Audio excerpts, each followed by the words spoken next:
और उसी आधार पर मैं ये आदेश कर रहा हूँ। इसलिए उसमें कोई बात नहीं है कि पूरी तरह से ये था। ऐसा भी कुछ कहा गया कि 3 मेंबरी कमेटी का जो राय होगी ऐसे राय होगी तो कानून की मोहर नहीं लगेगी। हाँ बिल्कुल, कानून ये तो सत्य है, कानून वो राय देंगे। अब हमें पता चलेगा वो देश के पूरे हिस्से में गुवाहाटी से चौपाटी कन्याकुमारी से कश्मीर तक के किसानों से बात कर पाते हैं, नहीं कर पाते, कितने किसान संगठन उनसे मिलेंगे। लेकिन मेरा मानना ये था कि जब शुरू से ही इस तरह का भाव आ गया है, निष्पक्षता पे सवाल उठ गया है, उनकी जो वॉइस है उनका वो आ गया है, आर्टिकल आ चुके हैं, उनकी मुलाकात माननीय केंद्रीय कैबिनेट कृषि मंत्री श्री नरेंद्र सिंह तोमर जी से हो चुकी है, उनका लेटर पब्लिक डोमेन में आ चुका है, आपके द्वारा मीडिया अखबारों के माध्यम से उनकी निष्पक्षता पे सवालिया चिन्ह लग चुका है। तो ऐसे मामले में किसानों से जुड़ा मामला है, किसानों के हित के मामला है, तो निष्पक्षता के साथ और बड़ी गंभीरता के साथ ऐसा होना चाहिए जो किसी राजनीतिक पार्टी से उससे संबंधित ना हो, किसी ऐसे संगठन से संबंधित ना हो, और निष्पक्ष हो, न्यूट्रल हो, जो हार्मोनी,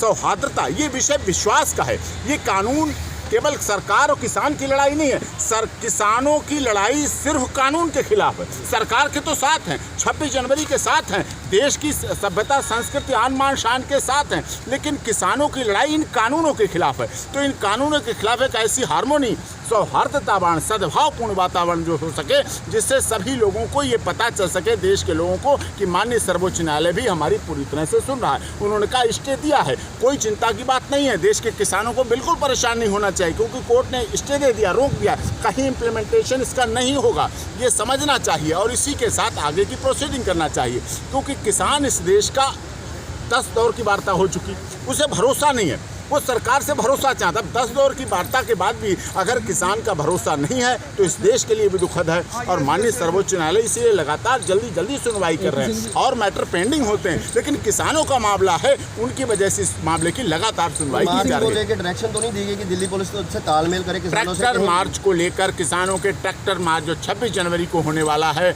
उस पर दिल्ली पुलिस की तरफ से अटॉर्नी जनरल बहुत प्रयास करते रहे कि कोई रोक लगाने का आदेश कहे, लेकिन माननीय सर्वोच्च न्यायालय ने ट्रैक्टर मार्च पर कोई भी रोक लगाने से मना कर दिया है और कहा राज्य सरकार का मामला है, राज्य निपटारा करेगा। ये किसानों की भी जीत है और इस देश के जो भी किसान हैं उनके अंदर जो भाव है, देशभक्ति है, उस देशभक्ति की जीत। एपी सिंह जी, जो एजी से सुप्रीम कोर्ट ने रिप्लाई मांगा है कमेटी को लेकर, वो क्या बातचीत हुई है? वो हमारी जो एप्लीकेशन दी गई है उस पर रिप्लाई मांगा, जो हमारी एप्लीकेशन हमने मूव की है इन कमेटी के 3 सदस्यों के बारे में, क्योंकि एक ने तो इस्तीफा दे दिया है, तो उनके बारे में हम ज़्यादा नहीं कर सकते। और उन्होंने इस्तीफा बड़ा साफ दिया, बड़ा दिल से दिया कि हम किसानों के हित के साथ समझौता नहीं कर सकते हैं, इसलिए हम इस सम्मानजनक कमेटी से इस्तीफा दे रहे हैं। ये खुद में सेल्फ एक्सप्लेनेटरी है, ये खुद में अपनी सारी बात कह देता है। उनकी 4 लाइनें खुद में सब बात को कह गई हैं और किसानों के हित को बता गई। ठीक है, धन्यवाद।